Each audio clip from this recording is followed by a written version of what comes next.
Hi, my name is Chelsea. I am here to introduce you to our line of Flexi Bats. Flexi Bats are, they're flexible bats for the pottery wheel, and they have a few advantages. So one of the advantages is they peel right off of your piece. So when you're working with a piece of pottery, instead of cutting with a wire tool and getting those really funky wire marks, you can peel it off when your piece is leather hard. And if you throw on the lighter side for the bottom, this can save you a lot of little trimming holes. Another wonderful thing about our Flexi Bats are we sell them with foots and designs already inside of them. So while you're throwing on the wheel, you're also creating your foot and you're creating a design on the bottom. So you're saving time, creating some intricacy, and you also don't have to trim later. It's pretty much magic. So here you can see firsthand that this one is a flower and it has more details. So the bottom of my piece, which you'll see later, will have these beautiful wildflowers on the bottom. We also have this nice flower on the side that you can use for a few different reasons. So I personally put the flower on the side originally so I would have an orientation point, because I like to put my handles on when my pieces are a little bit softer so I can manipulate them later. And unfortunately, when your pieces are on the bat, you don't know which way the design is facing, if there's words or things like that. So having a design in the corner allows you to orient it and allows you to know where you're putting handles or where you're designing stuff on the outside, so you can work with your stuff while it's leather hard before you take it off, before it's ready to come off of the bat. And this one has a nice, I think it's about 3 inches, a little bit over 3 inches. It's actually the perfect size once it shrinks to fit in a cup holder. So I like to clean my my bat, while it's on the wheel before I take it off, just so I end up with a clean bat for the next time. I'm gonna go in and I'm just gonna sponge it just a little bit. It is nice to do because it's gonna allow everything to dry at the same time, and that's gonna help you be able to time taking your pieces off of the wheel, which is just as important. So that's about it. Like I said, I just threw it the way I normally would with a few minor tweaks. And so what we're gonna do next is we are gonna talk about the perfect time to take your pieces off of the wheel. So welcome to our hand building room. I made these pieces this morning about 6 o'clock, so they've been sitting here for, what time is it now? They've been sitting here for about 12 hours. If I needed to wait until tomorrow or a few more days, obviously I could have wrapped them in plastic. So if you notice, my rims are harder. They're not squeezing, they're not malleable anymore. But my edges, I can still stick my, my thumbnail into the side of the piece. It's still somewhat soft. It's the same stage your piece would be if you could trim it. What you do not want is anything that's sticky, anything that's gonna go, like, you know, that you're not gonna feel that peeling sensation.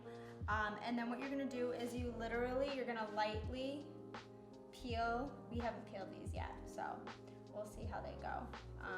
You kind of rotate and peel, and then the middle will kind of come off last. And then you flip them over and you'll kind of see the design. So I'll walk that in for you and you can kind of get a close up.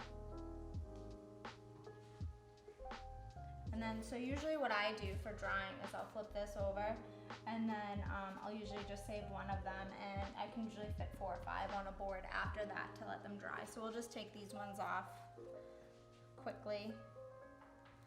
So this one has a nice mountain design on the bottom when I peel it off. And so you'll see that you have your nice foot that you do not have to trim or anything, and you have a nice decorative bottom. And we'll just kind of do these a little bit quicker now that we kind of get the gist of everything. I think this one's super ready to come off. It's already kind of moving. So this is our mandala design. I think it's really nice. I love how intricate you can get with some of these. So the last step I wanted to talk to you guys about is cleaning up your work. So if you notice that there are little textural details that are not so desirable in your work, so what you're gonna do is you're gonna take a sponge You're gonna wring it out really, really well. And all you need to do is give a quick wipe.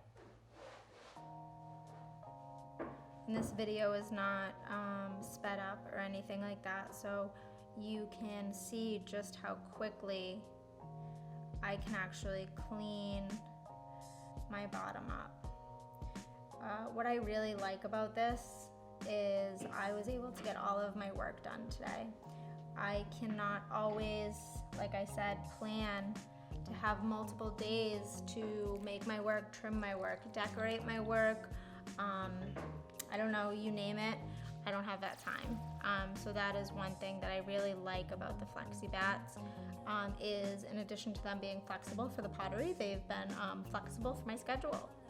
So that's been really nice. I don't go over the inside too much because I noticed that the glaze will kind of help with any little textural things, but I do like to kind of clean up the foot.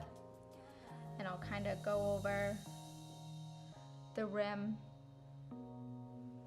and stuff just a little bit.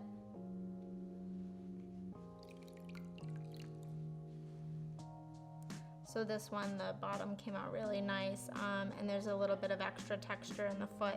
So what I do is I just make a little, almost like a little taco shape with my hand, like I'm pinching a taco, and I'll rub it along the rim, and as you can see, it just kind of really spruces that up quite a bit, and blends it right back into the shape that it should be.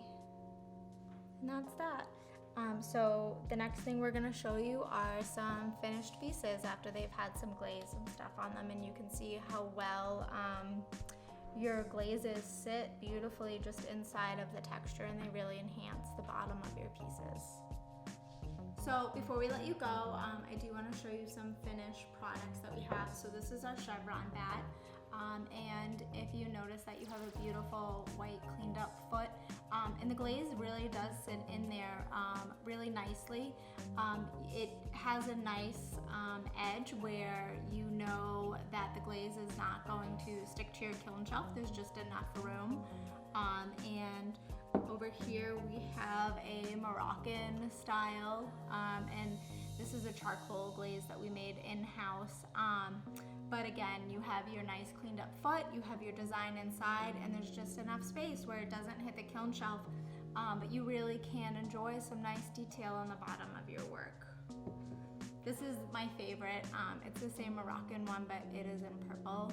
I love purple. So our next video that we are going to do, if you're interested, you can subscribe to our channel. We are going to go over how we do these really nice textures on the side and how those are created. So this one is a bunch of circles and half circles. This one is some geometric lines that kind of cross. My niece said that there were X's and O's.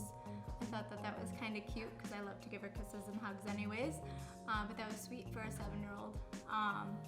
But yeah, so we will go over that next time. In the meantime, if you would like to purchase any mugs or purchase your own Flexi Bat, you can check out potterymill.com, and don't forget to hit that subscribe.